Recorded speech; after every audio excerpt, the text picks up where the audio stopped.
Welcome to Catholic Mom Mindset, a daily show where you learn to walk closely with the Holy Spirit so you can live the life God is calling you to. I'm your host, Sterling Jaquith.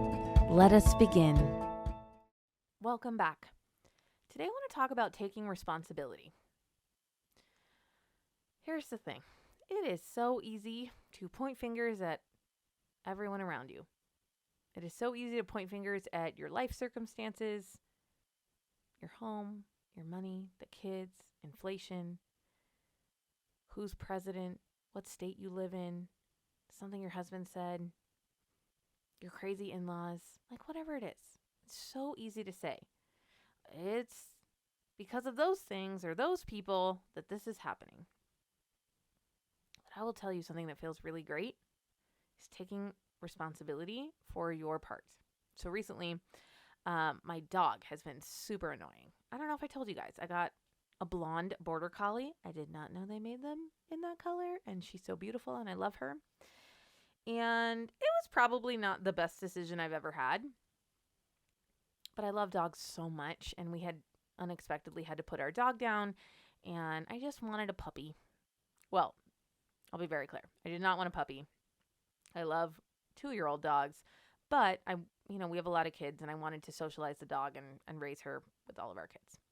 So I got this puppy, and I did a little bit with her, but then I really just got busy, and I stopped paying attention to her. And then she started being a little bit naughty, and my husband started grumping about it a little bit. And I was mad at him for grumping about it. And not for very long, and I don't know that I even expressed that out loud, but I wanted to be mad at him for not doing more with the dog or the kids not doing more with the dog. And I just had this moment where I was like, how can I take responsibility for this situation? Because the truth is, I wanted the dog.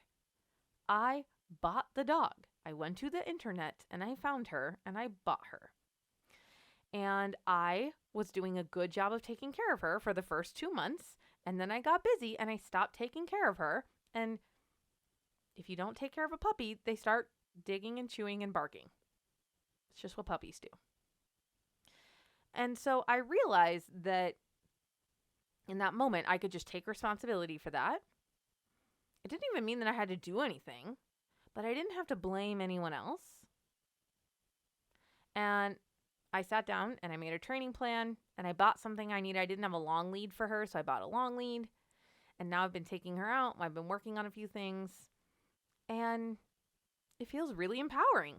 It feels great to say, I'm going to do what I can to solve this problem. Now, this example is a little bit easier than some of the things you guys are dealing with because I really did choose to get the puppy. So you're probably listening going, yeah, so it makes sense that you should then take care of that puppy that you wanted. But there is something going on in your life right now where you have abdicated. You've abdicated your power.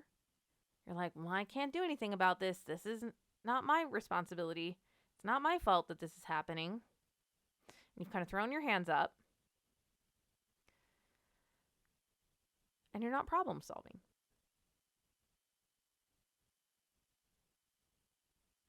And you're looking to somebody else to change it. Maybe you're feeling defensive, or maybe you're feeling like something's not fair.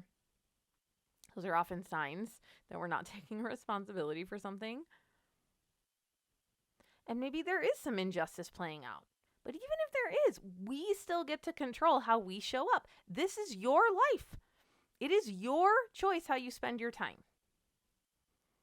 So I just want you to ask yourself this question. How can I take more responsibility of myself in this situation? Because you know what? When we take responsibility for things, it feels good. We think it doesn't because we just kind of want to hang out and have someone else do the things. But then what ends up happening is we sit there sulking or feeling frustrated and it doesn't feel better. And so when we learn something new, take care of something, work a little harder than we normally do, and we take responsibility for ourselves, the way we show up, our actions, our time, and especially the way we choose to think about something. right? That's where we have the most control. It feels good. So, my invitation to you today is, where is an area of your life that you're unhappy about? And how can you just step up and take a little bit more responsibility there? In a good way, just for you, just because you want to give yourself that gift in the future. All right, mamas, I'm praying for you. Thanks so much for listening and have a blessed day. I hope you enjoyed this episode of Catholic Mom Mindset. To learn more about growing closer to the Holy Spirit, check out our free resources at madeforgreatness.co. Thank you so much for listening and have a blessed day.